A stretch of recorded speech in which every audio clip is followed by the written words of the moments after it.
Hello everyone! Welcome to Tarot with Chiva. So today magbabasa po tayo ng timeless reading. Unahin po natin si Capricorn. So this is Sun, Moon, Rising as well as Venus placement. Only takes what resonate with you and leave what doesn't. Okay.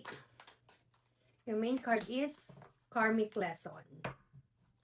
No, dahil si Saturn ngayon ay nasa bahay ni Aries, no? Lalo na't ito ang iyong ruling planet na si Saturn, mas malakas ang energy sa'yo ni Saturn ngayon, Capricorn. So, be mindful lang, no? Ang mga lesson na ibibigay at maaaring ibigay sa'yo ni Saturn. So, this is a karmic lesson. So, let me clarify this card for you. For Capricorn. For Capricorn.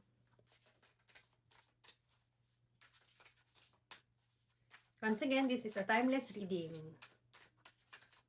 If gusto nyo po ng personal reading, pwede nyo po akong i-message dito sa atin, or pwede nyo pong buksan yung aking page na ang link is nasa aking bio. Maraming salamat po.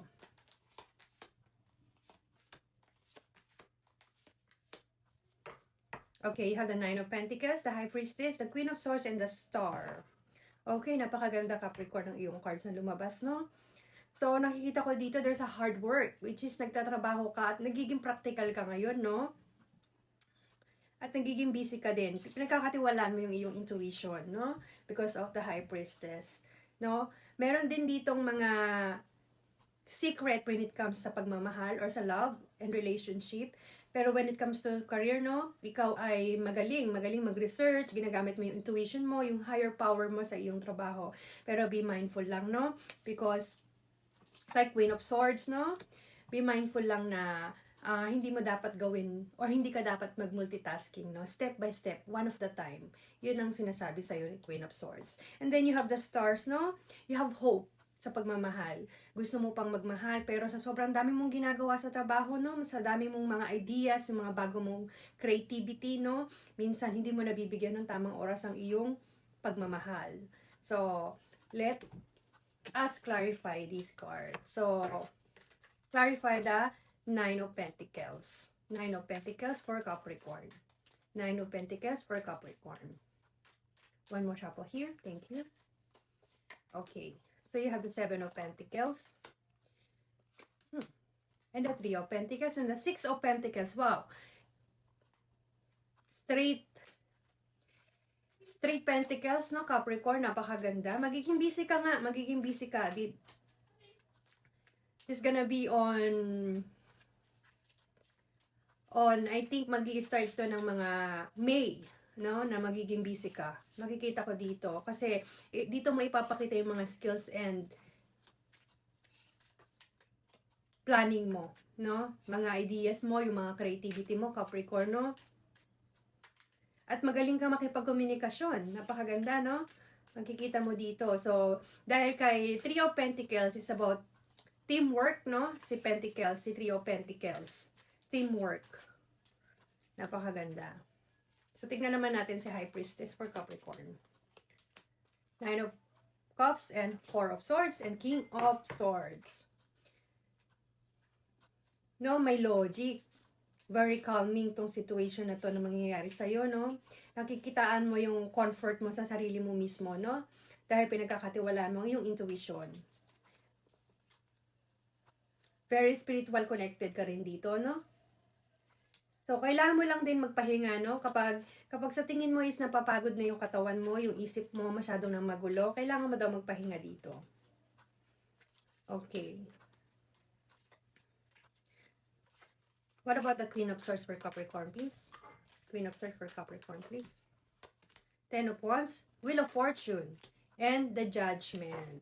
Okay, no? Sa mga nangyari sa'yo for the past, no? Na meron kang mga chaos na nangyari o gulo, no? Etong taon na to, makukuha mo ang iyong judgment. Basta, no? Focus ka lang sa iyong mga goals at mga ginagawa. This is life cycle, no? Destiny and ups and downs. So, this is your time for your karmic lesson, no? Because you have the Judgment as well.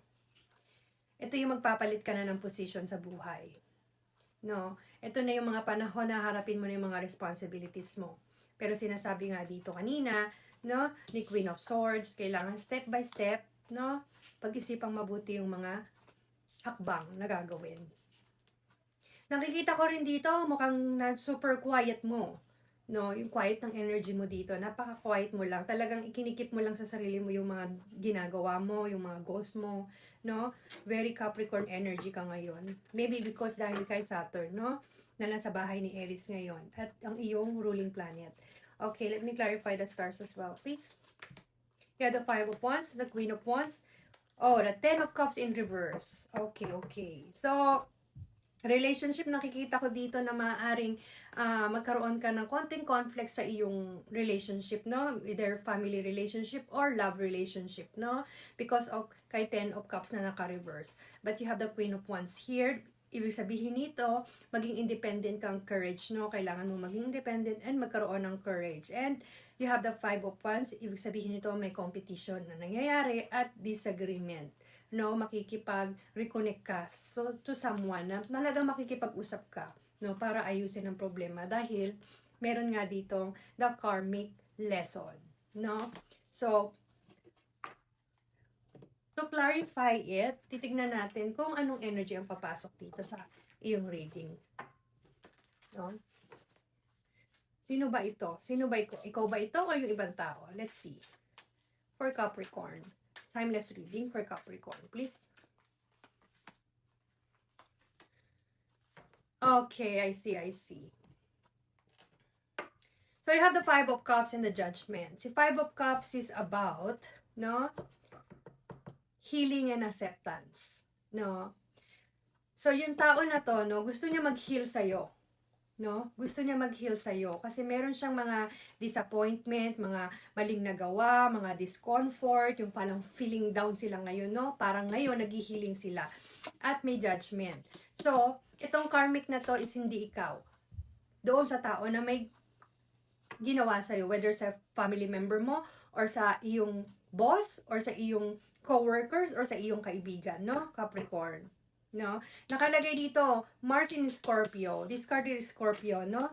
And Pluto as well. Pluto is the ruling planet of Scorpio. So, maybe you're dealing with Scorpio, no? So, Five of Cups is about healing, acceptance from doon sa disappointment na nangyari or sa mga bagay na nagawa. Kung gusto niyo, pwede niyong tignan ang reading ni Scorpio. Mag-cross-watch kayo doon. Okay, let me clarify it. You have the King of Wands, the Seven of Swords, and the Four of Wands. No? Action, no?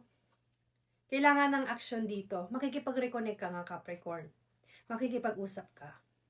Dahil sa mga betrayal na nangyari, no? May selfishness kasi itong taong ito. May selfishness. So, this is about makipag-usap ng maayos para maayos yung problema, no? Para maayos yung community dahil naghihiling itong tao na ito. Nagsi-self-reflect siya dahil kay judgment as well. And because you have the Four of Wands dito is about kapag naayos nyo ito is ito yung parang mas mapapagaan yung kanyang energy, no? Because the Four of Wands is about celebration, harmony, and community. Okay, about judgment. Judgment towards Capricorn. The judgment card, please. No, may awakening siya nangyayari. So, judgment is about awakening, no? Moving forward, healing, awakening, siya yun. Yan siya yun. Okay. The Star. The Two of Swords. And, so you have the Star, the Two of Swords in the world. Dito sa kinaklarify natin si Judgment. So, oo nga, no? Nakikita natin dito na talagang kailangan makipag-reconnect sa'yo, makipag-ayos sa'yo, dahil ikaw ay ruling planet, Capricorn, ni Saturn, which is talagang may nakabuntot sa iyong karmic, no? Lahat na may gumawa sa iyo ng hindi maganda, lalo na mali, talagang babalik sa kanila yon at magre-reflect sa kanila yon. Maniwala ka man sa hindi, that's you, dahil ang ruling planet mo nga, ulitin ko, is si Saturn.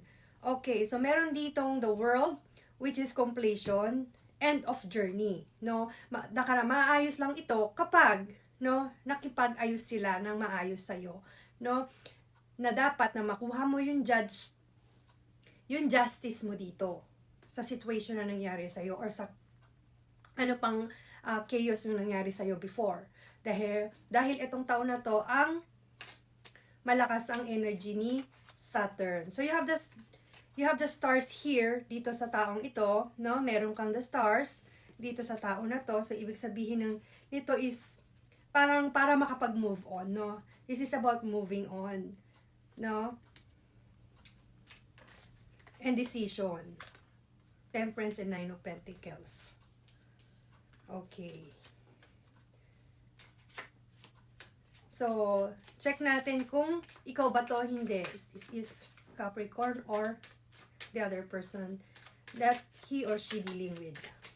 Yes or no? Yes. Ang sagot is yes, no? So, yun nga, makikipag-reconnect ka, no? Maaaring makaramdam ka ng mga tension dito, Capricorn. Dito sa reconciliation na to. Or makikipag-connecta ulit dito, no? Dahil hindi nyo pwedeng, nakikita sa card na to, hindi mo pwede lang kalimutan yan, mag-move on. Kasi nga, may karmic lesson dito. Kapag hindi ito naayos, Capricorn, kung ano man ito, no, ulitin ko, whether your family, whether your parents, whether sa co-work mo, or whether sa mga kaibigan mo. Kung nagkaroon ka ng problema, nagkaroon ng away, kailangan makipag-reconnect para matapos na ang karmic lesson ninyo at makapag-move forward kayo. Dahil kapag hindi nyo ito inayos, yung karmic is tuloy-tuloy at hindi kayo makakapag-move forward at mas mahihirapan kayo, no? So, this is about reconciliation, makipag-ayos, makipag-usap, no? And then, doon na lang kayo magkalimutan. Pero kailangan nyo din itong ayusin. So, very nice, Capricorn. Alright, so bibigyan kita ng manifesting card for this. Sorry, wala na akong space. This is for Capricorn. Manifesting card for Capricorn. For Capricorn. Okay, you have heart's vision. With the eyes of my heart, I see the truth, beauty in everyone I meet. I look beyond the surface, focusing on energy of love within. I am filled with it. Awe at the presence of God in each of us. The eyes of the heart has allowed me to witness the divine shining in all. Very nice, no?